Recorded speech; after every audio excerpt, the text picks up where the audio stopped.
Rusty Quill presents the Magnus Archives.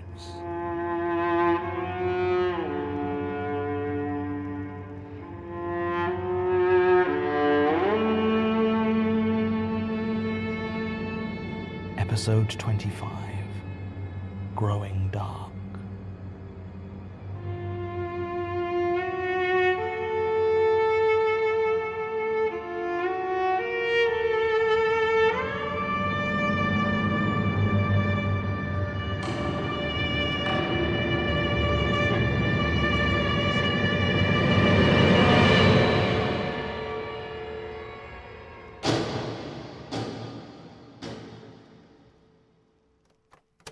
Statement of Mark Bilham regarding events culminating in his visit to Hither Green Chapel.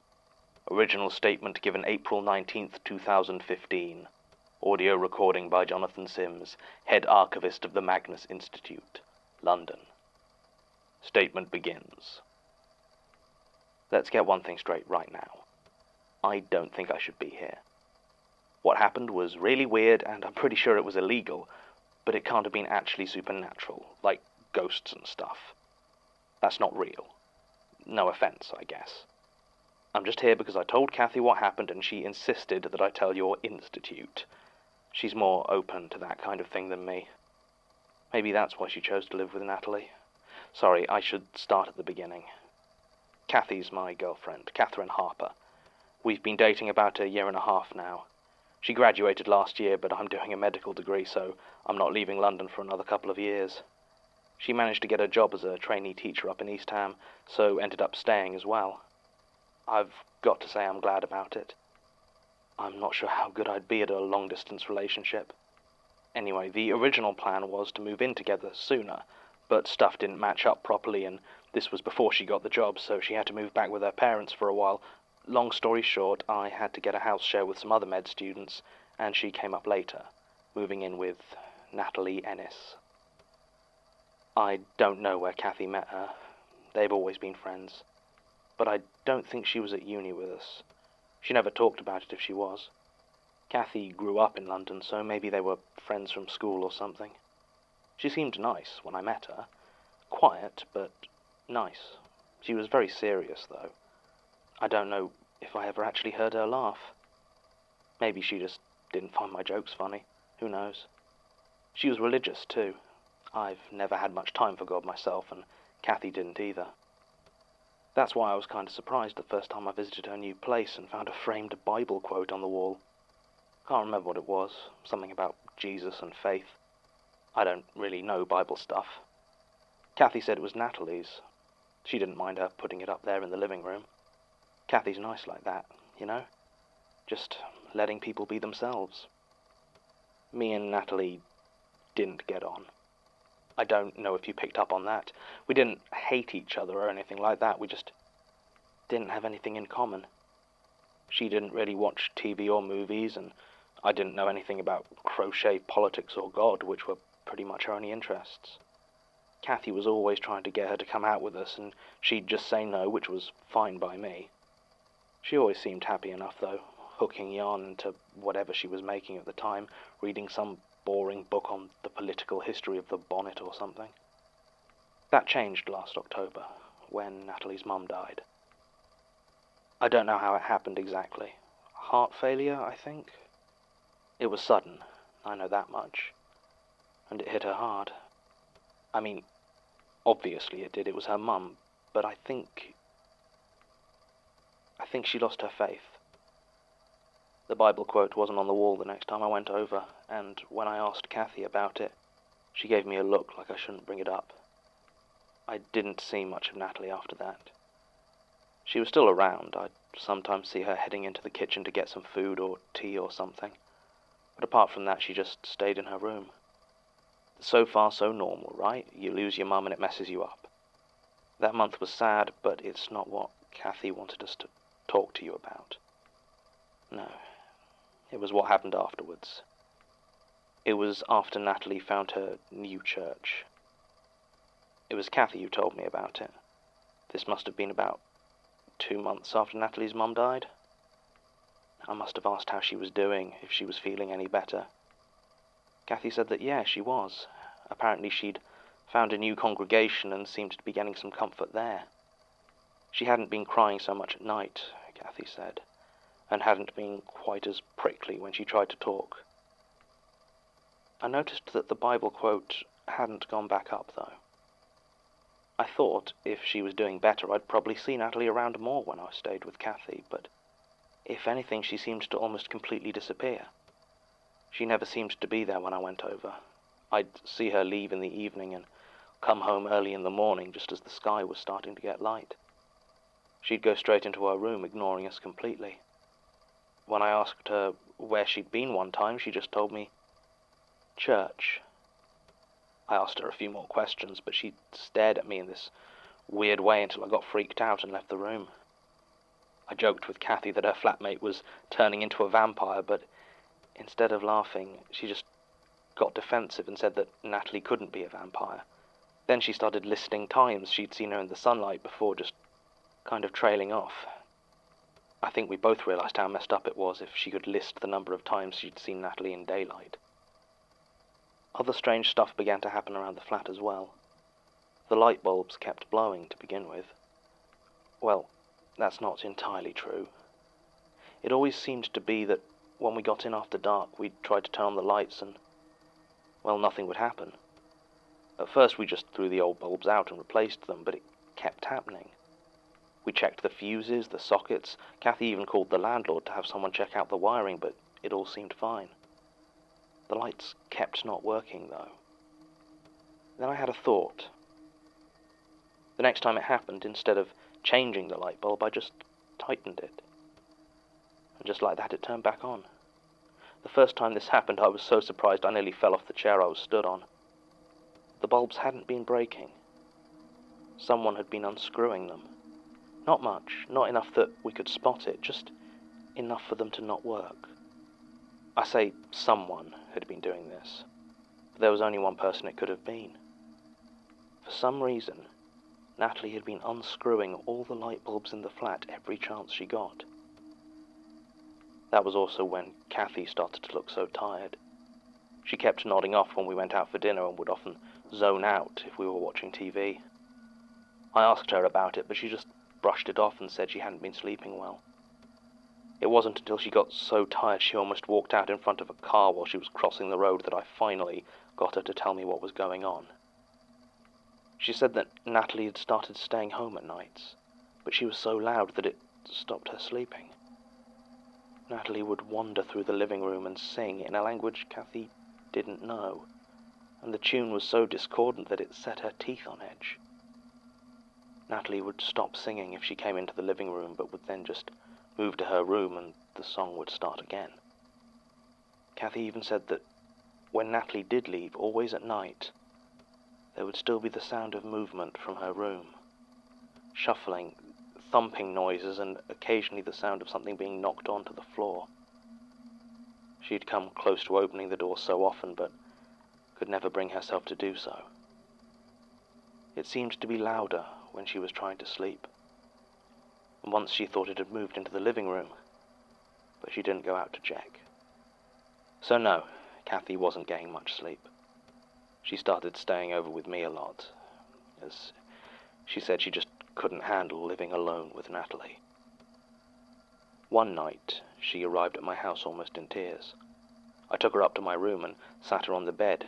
She stared at me for a few seconds, and I was about to ask what was wrong when she started to speak. She said that Natalie had tried to convert her. She had come to Kathy's room earlier that night, knocked on the door, very polite. She'd seemed cheerier than she had since her mum's death, and asked if Kathy wanted to have some dinner and talk. Now, obviously Kathy had wanted to discuss moving out for months, but she'd never been in a fit state, so she jumped at the chance.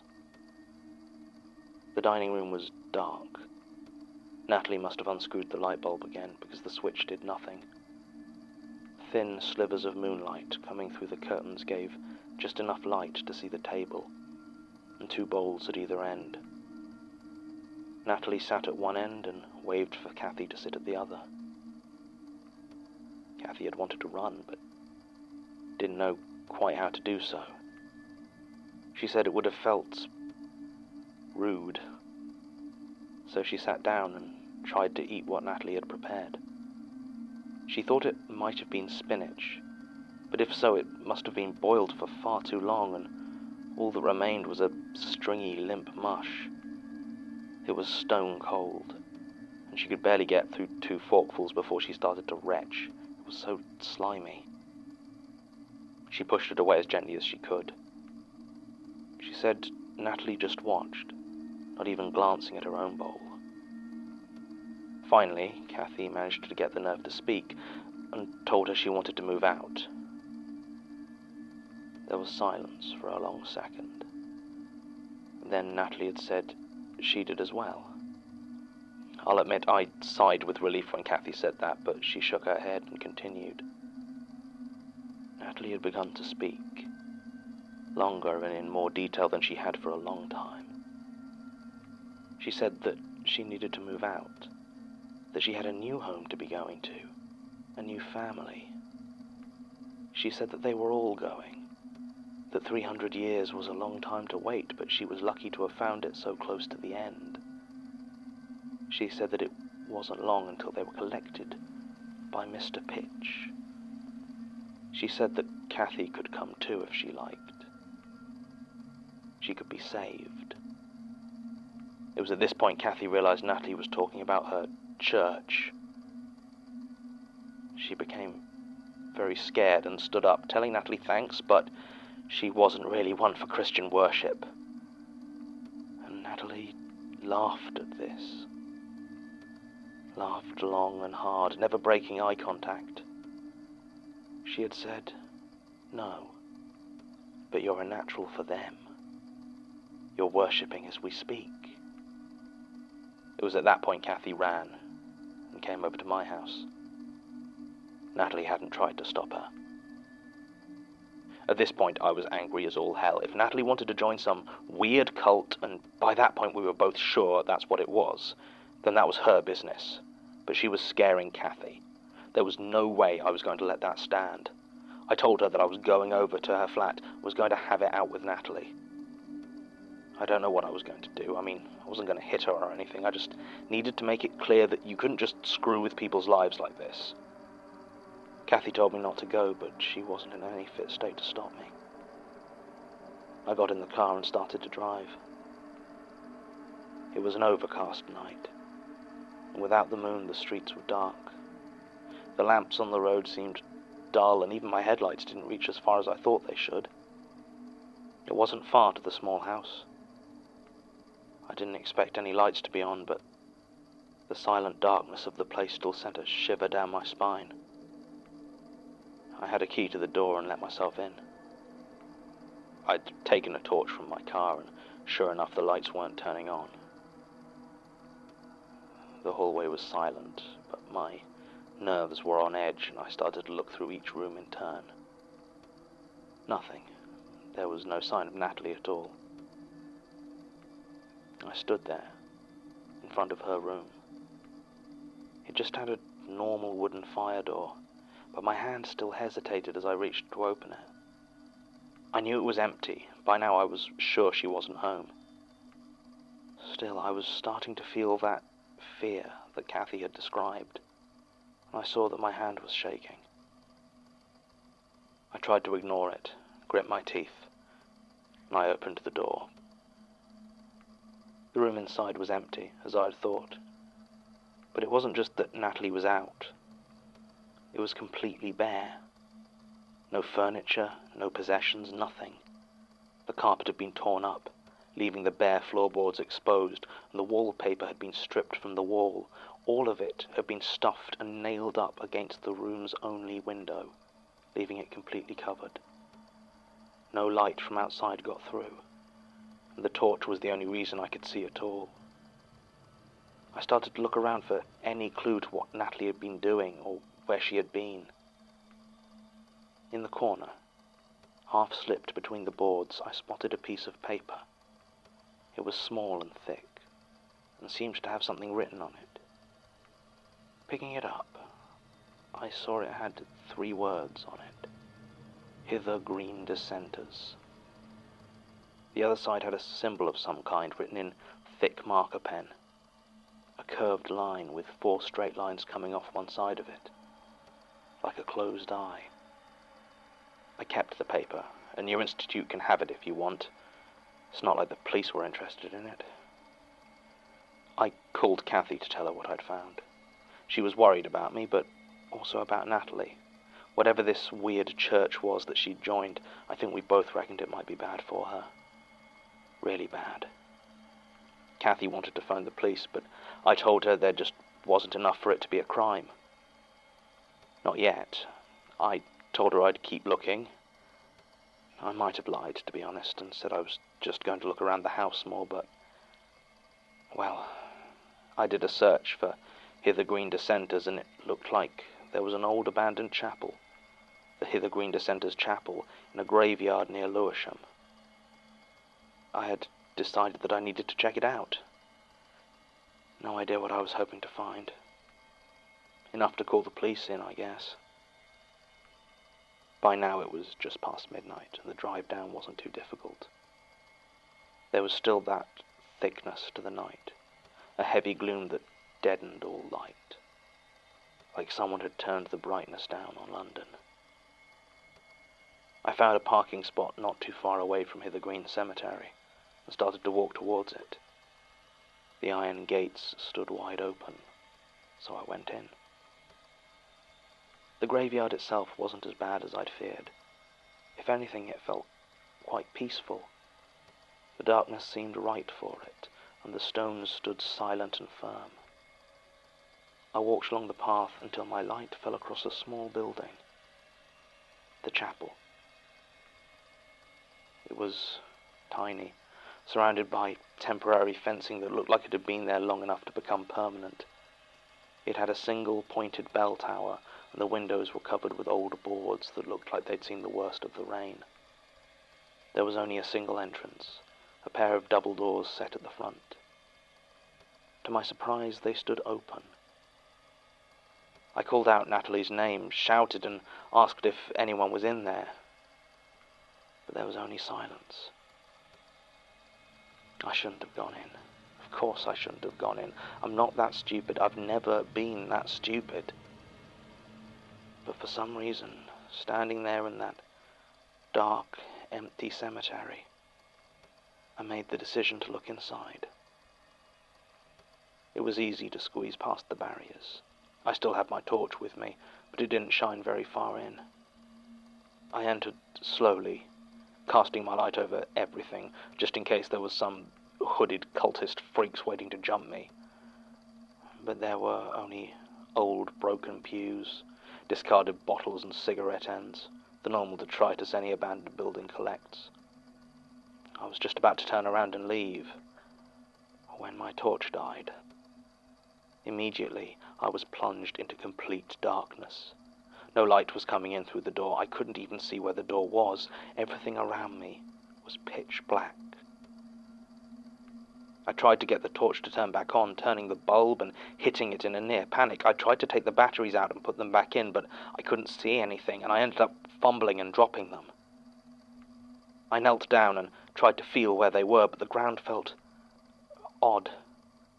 I hadn't paid much attention to it when I first came in, but the floor had been chipped, dusty, and covered with a layer of junk. But when I started to feel around for the batteries, it felt smooth and clean and very cold, like marble or something.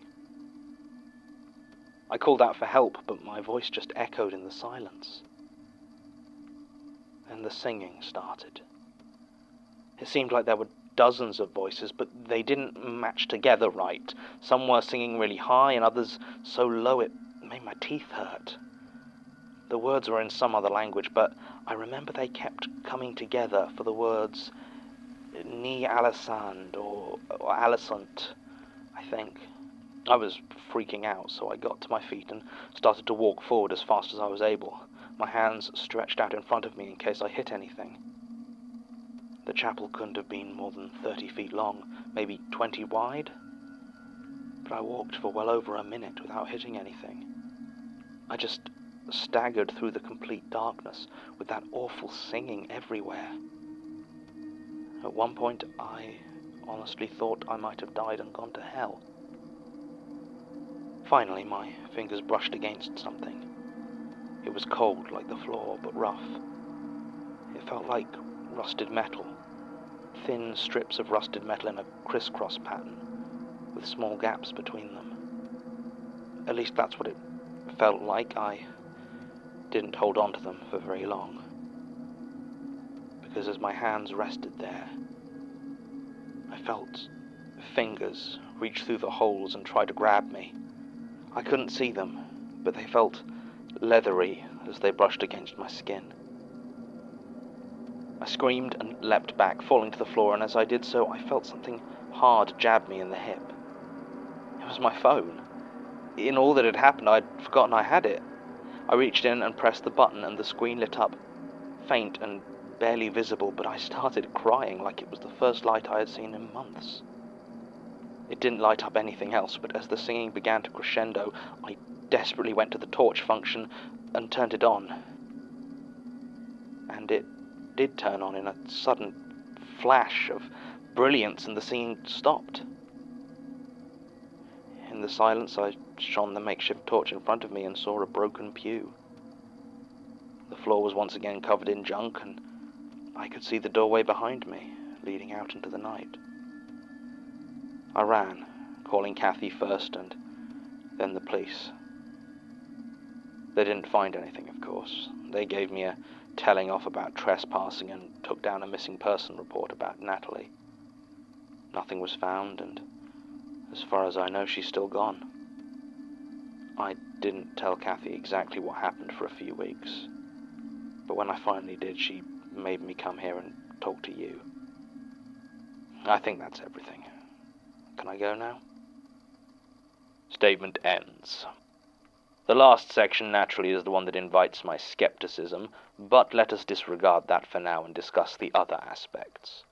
Sasha has confirmed that Natalie Ennis was reported missing by Mr. Bilham on March the 11th, 2015.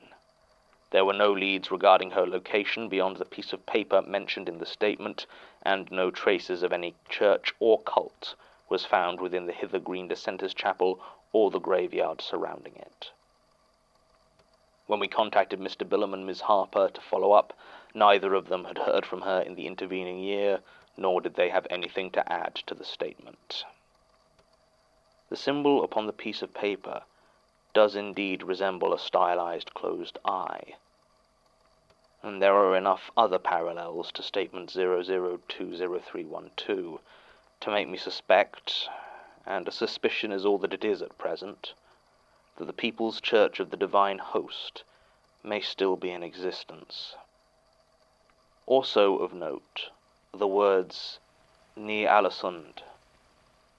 I don't know for sure if Mr. Bilham remembered them correctly, but Tim pointed out that Ni Alesund is actually a small town in Norway.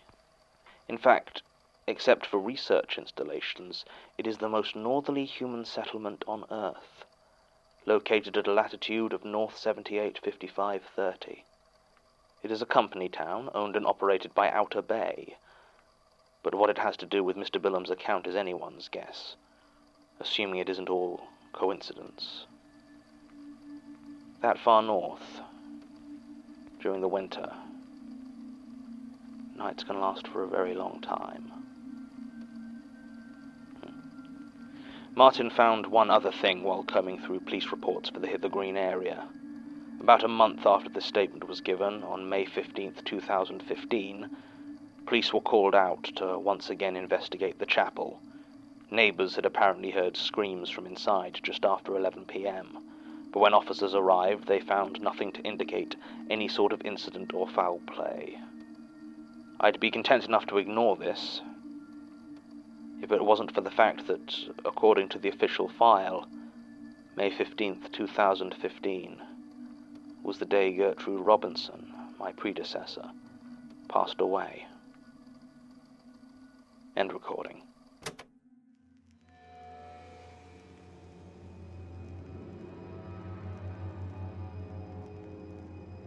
The Magnus Archives is a podcast distributed by rustyquill.com and licensed under a Creative Commons Attribution Non-Commercial Share-alike International License.